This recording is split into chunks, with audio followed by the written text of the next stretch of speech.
They called her Boudica, a name that means victorious, and for a moment that name seemed out of reach. A peaceful deal became a public insult. A queen's property was seized, her family shamed, her body dragged into the street. Where diplomacy failed, fury moved in. This is not a small fight over land. It is a break with everything the people had accepted to survive. Villages emptied. Men answered spears with spears. Women who had been treated as prizes found a leader who refused to be bargained away. Within weeks, a single furious plan had cleared a map of Roman towns in its path. An empire faced a question it had not expected. How do you govern a place that refuses your rules?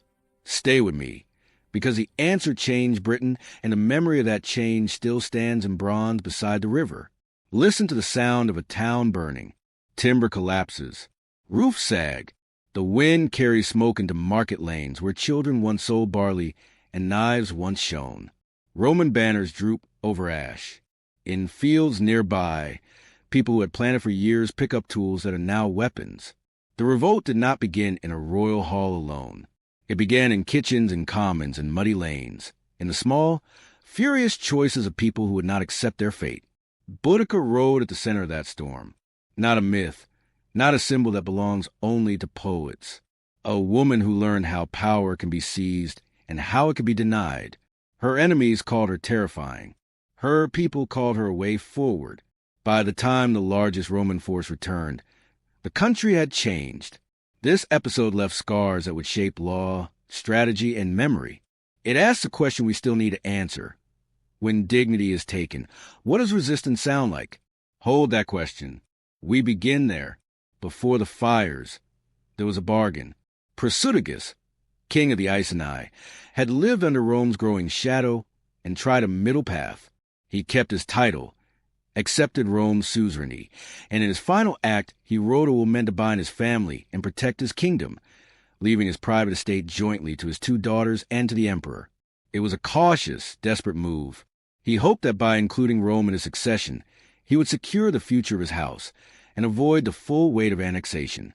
Historians note that this was a common survival strategy in client kingdoms, where local rulers tried to preserve some autonomy under Roman power. That plan collapsed almost at once.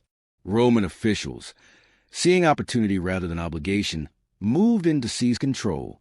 Land that had been held by the Iceni elite was confiscated. Wealth that Prasutagus meant for his daughters was taken for imperial use. The story that follows is recorded most fully by Roman writers. They tell us that Boudica was publicly humiliated, flogged, and that her daughters were assaulted. These are bitter, violent claims recorded by Tacitus and later by Cassius Dio.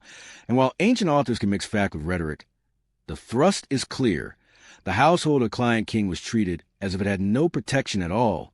For many in the region, this was proof that negotiation with Rome had been a lie. Humiliation became a public grievance.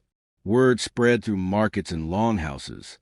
People who had paid taxes and endured levies watched officials take land and insult their leaders.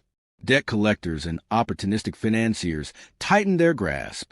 For families that had once trusted the bargain, the new behavior looked like theft and contempt. Small slights stacked into weighty injury. A man's fields taken, a widow's rights ignored, a noble's title erased. In that sequence of losses, the idea of accommodation stopped making sense. The bargain had offered safety. What followed felt like betrayal. Boudica's response was swift because the anger around her was already raw. She drew supporters from the Iceni and from neighboring tribes, notably the Trinovants, who had their own grievances with Roman settlers and officials. The coalition was not a neat legion but a broad, volatile assembly of freemen, displaced nobles, and townspeople who had everything to lose. Many joined out of personal revenge, many out of fear that their way of life was being erased, and some out of calculation. If power could be taken now, better to join a rising than to be crushed later. Contemporary accounts emphasize both the size and the fury of this force. Archaeology and modern research confirm that the uprising was widespread and destructive in a way that surprised Roman command. Rome's response was hampered by timing and terrain. Governor Gaius Suetonius Paulinus was campaigning across the island, conducting operations on the island of Mona, Anglesey, and elsewhere when the revolt erupted. He was an experienced commander, but his best troops were scattered, and news of the uprising reached him while he was away from the most threatened towns. That absence matters. Rebellion moves fast when leadership is out of reach. Suetonius gathered what he could and raced back across Roman roads, but the rebels had already struck decisive blows. The first major target was Camulodunum, a symbol as much as a city. Built as a Roman colony and a seat of administration, it represented the promise and imposition of new order. Boudica's force overwhelmed its wooden defenses, slaughtering colonists and burning buildings. From that shock came momentum. Londinium and Verulamium followed, attacked in rapid succession. For Romans and residents alike, the advance felt merciless and unstoppable. For the rebels, it was a purge and a reclaiming. Towns that had enforced Roman presence were erased in days. Ancient narratives give vivid detail to these attacks. Modern historians remind us to read those scenes with caution while recognizing the archaeological traces of sudden destruction in the same period. That is the state of affairs as Boudica's movement gained force, a broken agreement, a public humiliation that became a rallying cry, and a band of people who decided to answer Roman order with open rebellion. It was not inevitable, but once the balance tipped, events moved in a straight, relentless line toward confrontation. Keep in mind the two truths that shape what follows. Decisions made to survive can expose you to new danger and public injury, when it touches honor and family, has a power that treaties cannot erase. The wound began as a private injury, then became public. When Prasutagus died, officials treated his household as if it belonged to them. Land was taken, wealth was seized. The family's dignity was stripped in the open. Roman historians record a brutal moment. Boudica was flogged, her daughters violated. Those accounts come through Roman pens, and they carry the bias of empire, yet the effect was immediate. The story spread like a stain across markets and cottages.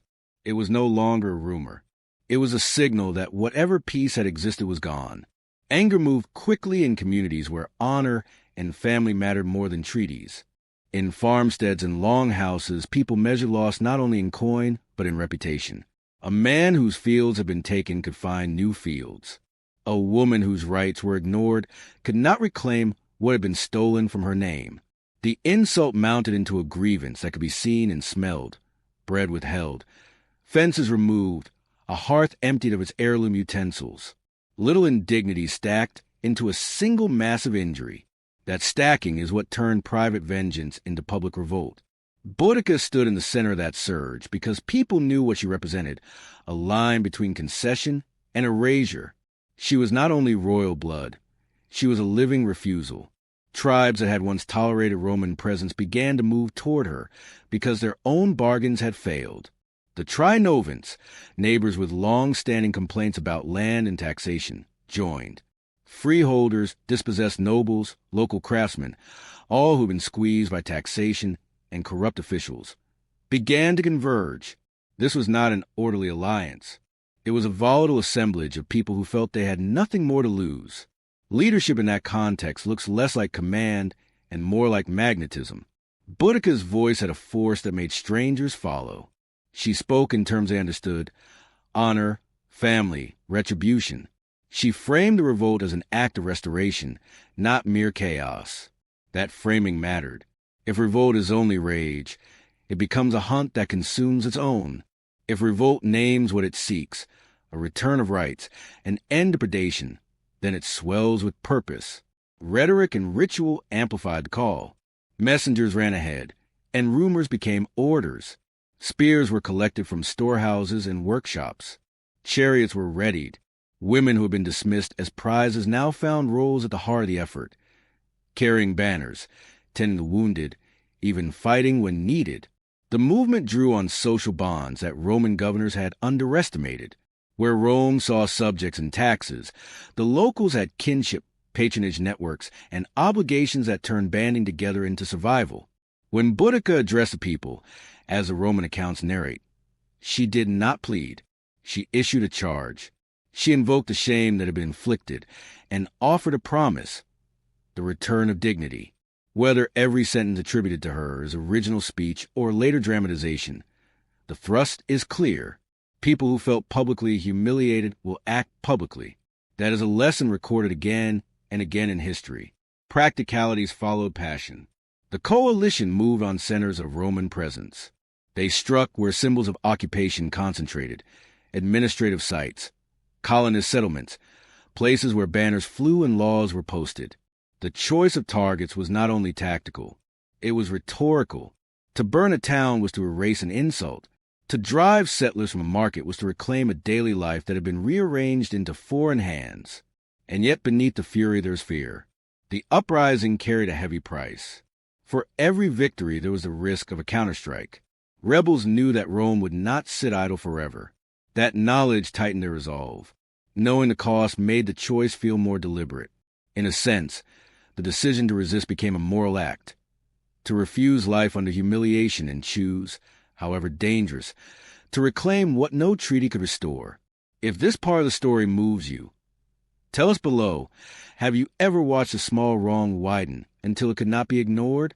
Tap like if you want more episodes that follow the people who chose to fight back. Subscribe to History World of Revolt moved like a single ruthless season. The first great strike fell on Camulodunum, the Roman colony that sat where Colchester is now. That city was more than homes and markets.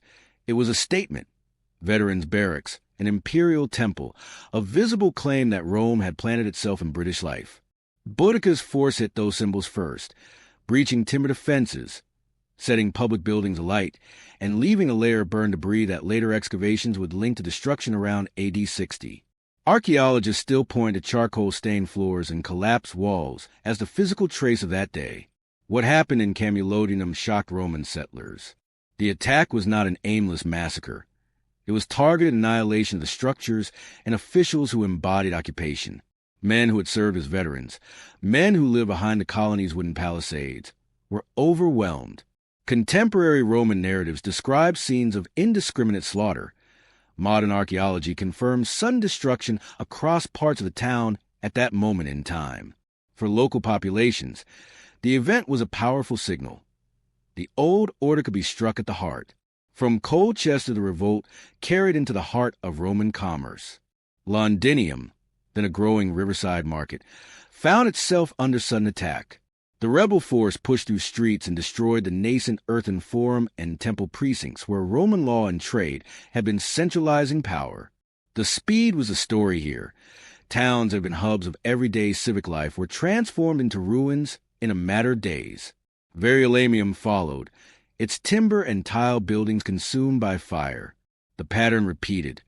Strike a center of Roman administration, strip its authority, and move on before a coherent military response could form. Ancient writers give dramatic numbers and vivid detail as they try to explain what happened. Cassius Dio, writing later, offers large figures for the rebel host and for civilian toll. Tacitus gives a speech to Boudica that captures the moral core of the rebellion. I am avenging lost freedom. Words that, whether exact or stylized by a Roman pen, crystallize why so many joined. These accounts must be read with caution. Roman historians had reasons to emphasize certain horrors and to shape the story for readers far from Britain. Still, the combination of textual and archaeological evidence makes the broad picture clear. This was not a localized riot. It was a sweeping, organized campaign that raised key Roman footholds and stunned the provincial administration. The rebels' tactics were pragmatic as well as symbolic. They focused on places where Roman presence was concentrated: temples, administrative buildings, veteran settlements. Burning archives and tax records would have been as useful, in local terms, as burning granaries. With each town destroyed, the movement gained recruits, supplies, and a narrative of success. Messengers carried word of victory into smaller villages, and what had begun as a dispute over one royal household turned into a wider contest over who would decide how life was organized in southern Britain. The speed of the campaign exploited the temporary absence of the governor and the scattered disposition of Roman forces. By the time Rome could gather a reliable field army, the rebels had already changed the map. For the people who joined Boudica, the action was a mixture of revenge and reclamation. Markets where taxes had been extorted became places to destroy the instruments of extraction. Sites of shame became theaters of redress. The result was spectacular and brutal. Towns that had accepted Roman structures grew quiet under ash. Trade routes faltered, and an empire's sense of easy control was ruptured. Yet the very momentum that delivered such striking victories also carried risk. The speed left the rebels less prepared for a disciplined military counter, and that fragility would show when Roman command finally concentrated its forces for the decisive clash on Watling Street. Before that collision, however, the revolt had already achieved something few uprisings do. It forced colonists and administrators to confront the consequences of a policy that treated local rights as negotiable. The fires would smolder in memory and in ruins, and historians and excavators would later point to that horizon of ash as proof that, for a brief and violent moment, local people reclaimed the stage of their own history. Rome did not ignore the flames for long. Governor Gaius Suetonius Paulinus was a commander hardened by campaigns in Britain and beyond, but when the revolt broke out, his forces were scattered. He had been campaigning on islands and along distant coasts. The fastest troops he could muster were cavalry and detached cohorts racing back along Roman roads. Speed mattered. The governor understood that a small, disciplined force could still beat a massive, disorganized host if it struck at the right time and place. Where they met is a question historians still argue. Ancient sources point to Watling Street, the great Roman artery that runs across the island, but they do not give a precise mile marker. Modern scholars have proposed several candidate sites: Mansetter, High Cross, Church Stowe, each offering a plausible combination of road, terrain, and logistics. The uncertainty matters for archaeology, but not for the story. The Romans chose a narrow piece of ground, with wood behind them an open plain ahead, and set a trap. The choice of ground was deliberate. Tacitus describes Suetonius arranging his men in a compact line with protected flanks, using the road and natural features to prevent the enemy from rolling his formation. The legionaries could not match numbers, but they had discipline, armor, pila, and a working command. When the Britons poured forward in overwhelming ranks, Roman missile fire, and then a sudden wedge advance broke their lines. What saved the army was cohesion. Short, controlled bursts of violence rather than roaming slaughter.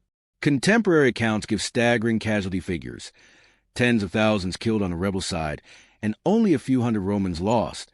But modern historians treat those numbers with caution. Ancient writers had reasons to emphasize devastation. Numbers dramatize victory and justify imperial rule. Archaeology does not confirm such precise totals. Still, the qualitative truth remains. The Roman force inflicted a catastrophic defeat on the rebels, and the losses on the native side were massive enough to end the campaign's momentum. The battle itself, as Tacitus narrates it, was short and brutal. The Britons, packed shoulder to shoulder, had little room to maneuver once the Romans closed.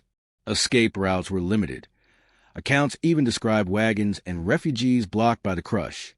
Roman cavalry and auxiliaries then rode down survivors, and the aftermath was grisly, whether every detail in the telling is exact. The scene conveys two facts historians accept. The Romans fought with tactical intent, and the rebels, for all their fury and numbers, could not withstand a coordinated, well-armed army on chosen ground. Suetonius's victory stopped the rebellion, but it did not erase its memory. The Roman army returned to wounded garrisons and to sites of destruction whose burned layers archaeologists now uncover in towns like Colchester and Verulamium. Excavations show ash layers, collapsed timber, and rapid rebuilding in the decades that followed, material signs that a violent rupture happened at this moment. At the same time, evidence of mass graves is scarce.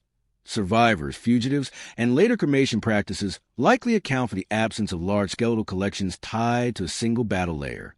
The material record and the written record together shape a picture that is dramatic, complicated, and insistently human. What the Romans won was stability. What the rebels lost was a chance to turn sudden momentum into lasting autonomy. The field at Watling Street, wherever exactly it lay, closed the immediate crisis. But the revolt altered the way Rome governed Britain. Commanders recalculated garrison placement. Imperial policy towards client kings changed, and a caution crept into administration that recognized how quickly humiliation could explode into war. The decisive clash on that narrow road did more than end a rebellion. It forced an empire to learn from an enemy it had treated as peripheral until the moment they were not.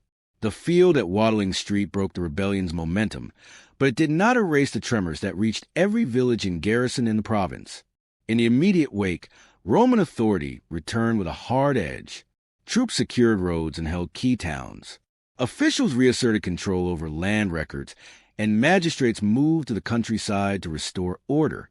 For those who had risen, the cost was brutal. Homes remained burned, families scattered, and the social networks that had organized the revolt were fractured. Survivors who stayed behind lived with a memory of what had been taken and of how quickly a community could be unmade. Rome's practical response combined punishment with practical learning. Where commanders once relied on local client kings to police their domains, the administration now saw the need for stronger, more permanent detachments. Forts were reinforced, patrols increased, and roads that linked military posts received more attention. The empire also adjusted how it managed local elites. Some client rulers were replaced, others found their authority curbed. The lesson was clear to those in charge. Public humiliation breeds public danger, and that reshaped policy as much as any battlefield defeat. Archaeology gives the aftermath a physical shape. Excavations in Colchester and Verulamium show a clear horizon of burned layers, collapsed roofs, and hurried rebuilding in the decades after the revolt. Foundations were laid again, sometimes with different materials and defensive features that suggest towns wanted to be harder to destroy. The archaeological record is quieter on mass burials. Gaps in skeletal evidence mean we do not have neat numbers for lives lost. What remains are charred timbers, disrupted streets, and a pattern of recovery that speaks to resilience and how communities rebuilt under new conditions. The revolt also forced a political rethink in Rome. Governors and advisors, no longer confident that client relationships alone would secure peace, moved toward a mixed approach of force and incorporation. Investment flowed into infrastructure that tied Britain more tightly to imperial systems, roads, forts, and administrative centers that made it harder for a localized uprising to sever the province from Rome's reach. Yet Rome did not simply tighten screws. Over time, imperial strategy included more attention to legal status, tax records, and clearer limits on how far local officials could push magnate families. The change was not immediate law written in a single moment. It was an adjustment in habit, a shift in priorities driven by the memory of what had nearly been lost. Perhaps the most lasting effect was cultural. For the people who lived through the revolt, memory worked differently from history. For a generation, the burned towns and disrupted markets were a living wound.